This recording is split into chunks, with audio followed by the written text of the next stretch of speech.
Friends, welcome back to my channel. അപ്പോൾ ഇന്നത്തെ എൻ്റെ റെസിപ്പി നല്ലൊരു ടൊമാറ്റോ റൈസാണ്. നല്ല ടേസ്റ്റി ആയിട്ട് എന്നാൽ നല്ല ഈസി ആയിട്ട് തയ്യാറാക്കിയെടുക്കാൻ പറ്റുന്ന ഒരു ടേസ്റ്റി ടൊമാറ്റോ റൈസാണ്. അപ്പോൾ എങ്ങനെ ഇത് തയ്യാറാക്കിയെടുക്കുന്നതെന്ന് നോക്കാം. അപ്പോൾ ഇതാ ഞാനിവിടെ കുറച്ച് ചെറിയുള്ളി, കുറച്ച് വെളുത്തുള്ളി, അതേപോലെ തന്നെ കുറച്ച് കറിവേപ്പില എടുത്തിട്ടുണ്ട്. ഇതിൻ്റെ കൂടെ ഒരു 2-3 പച്ചമുളക് കൂടെ ചേർത്ത് കൊടുക്കണേ. ഇപ്പോൾ എൻ്റെ കയ്യിലില്ല, അതുകൊണ്ട് ഞാൻ ചേർത്തിട്ടില്ല. ഇനിയിപ്പോൾ ഇതൊന്ന് നന്നായിട്ട് ചതച്ചെടുക്കുകയാണ് വേണ്ടത്. മിക്സിയിലിട്ട് അരക്കുകയൊന്നും ചെയ്യരുത്. ഇതിങ്ങനെ ഈ ഒരു ഇടികല്ലിലോട്ട് ഇട്ടിട്ട് ചതച്ചെടുക്കാം.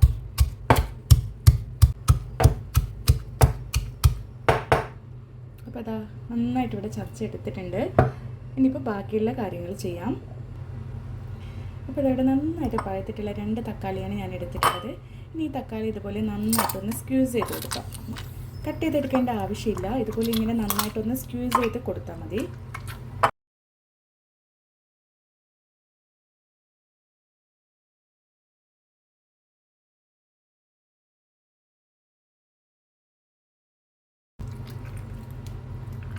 അപ്പോൾ തക്കാളി ഇവിടെ നന്നായിട്ട് സ്മാഷ് ചെയ്ത് എടുത്തിട്ടുണ്ട്. ഇനിയിപ്പോൾ ഇതിലേക്ക് നേരത്തെ ചതച്ച് വെച്ചിട്ടുള്ള ചെറിയുള്ളി, വെളുത്തുള്ളി, കറിവേപ്പില, പച്ചമുളക്, ഇത് 4 കൂടെ നന്നായിട്ട് ചതച്ചിട്ടുള്ള ഒരു ഇതാണ് ഇതിലേക്ക് ചേർത്ത് കൊടുക്കുന്നത്.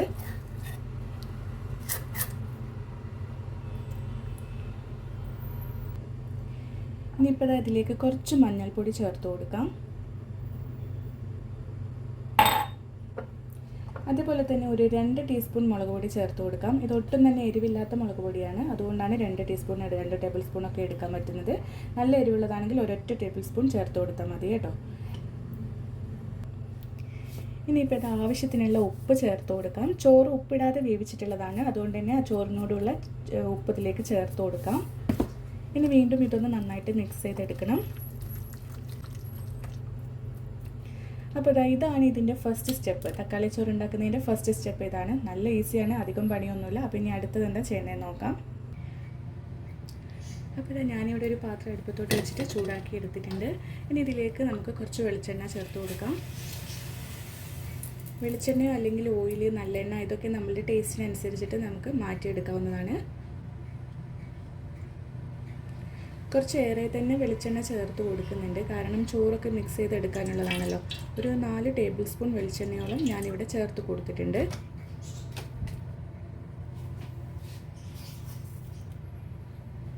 ഇനിയിപ്പോൾ ഈ വെളിച്ചെണ്ണയിലേക്ക് കുറച്ച് കടുക് ചേർത്ത് കൊടുക്കാം.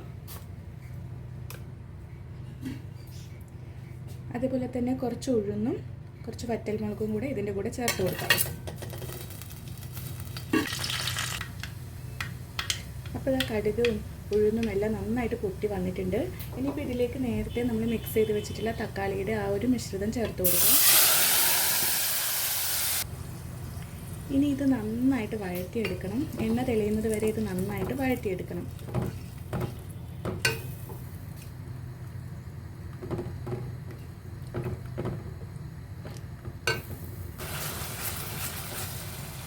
അപ്പോൾ ഇത് നല്ലോണം എണ്ണയൊക്കെ തെളിഞ്ഞ് വന്നിട്ടുണ്ട്. ഇതുപോലെ എണ്ണ നന്നായിട്ട് തെളിഞ്ഞ് വരുന്നത് വരെ തക്കാളിയെ വഴറ്റി വേവിച്ചെടുക്കണം. അപ്പോൾ ഇനിയിപ്പോൾ ഇതിലേക്ക് ചോറാണ് ചേർത്ത് കൊടുക്കുന്നത്. നമ്മൾ ഏത് ചോറാണോ സാധാരണ കഴിക്കുന്നത് ആ ഒരു റൈസ്, പൊന്നി റൈസ് ആവാം, ബസ്മതി റൈസ് ആവാം, എന്ത് വേണമെങ്കിലും ഇതിലേക്ക് ചേർത്ത് കൊടുക്കാം. വേവിച്ച് വെച്ചിട്ടുള്ള ചോറ് ചേർത്ത് കൊടുക്കണം. പക്ഷേ അതിന് മുന്നേ ആയിട്ട് കുറച്ച് മല്ലിയില ഇതിലേക്ക് ചേർത്ത് കൊടുക്കാം. മല്ലിയില എന്തായാലും ചേർക്കണം, അപ്പോഴാണ് നല്ലൊരു ഫ്ലേവർ ഈ ഒരു റൈസിന് കിട്ടുന്നത് കേട്ടോ.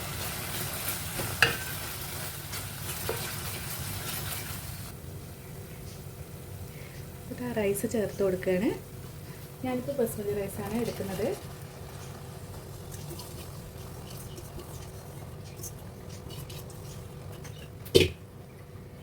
ഇനി ഈ റൈസും ഈ മസാലയും നന്നായിട്ട് മിക്സ് ചെയ്തെടുക്കണം.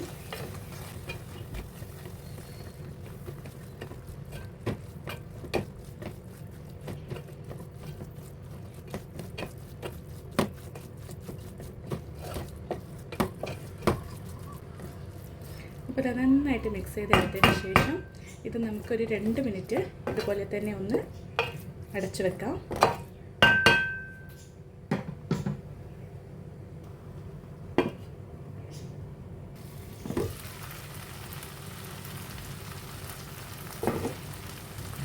ഒരു 2 മിനിറ്റ് കഴിഞ്ഞിട്ടുണ്ട്. ചോറ് നന്നായിട്ട് ആവിയൊക്കെ വന്ന് നല്ല സെറ്റായിട്ടുണ്ട് കേട്ടോ. അപ്പോൾ ഇത്രയേ ഉള്ളൂ, ഈസി ആയിട്ടുള്ള ടൊമാറ്റോ റൈസ്. നല്ല ടേസ്റ്റിയാണ്, നല്ല ഈസിയാണ് ഉണ്ടാക്കിയെടുക്കാൻ വേണ്ടിയിട്ട്. എല്ലാവരും ഒന്ന് ട്രൈ ചെയ്ത് നോക്കൂ. എന്നിട്ട് നിങ്ങൾക്ക് ഇഷ്ടപ്പെടുവാണെങ്കിൽ എൻ്റെ ഒരു ലൈക്ക് ചെയ്യാൻ വേണ്ടിയിട്ടും അതുപോലെ തന്നെ സബ്സ്ക്രൈബ് ചെയ്യാൻ വേണ്ടിയിട്ടും മറക്കരുത്. Thank you.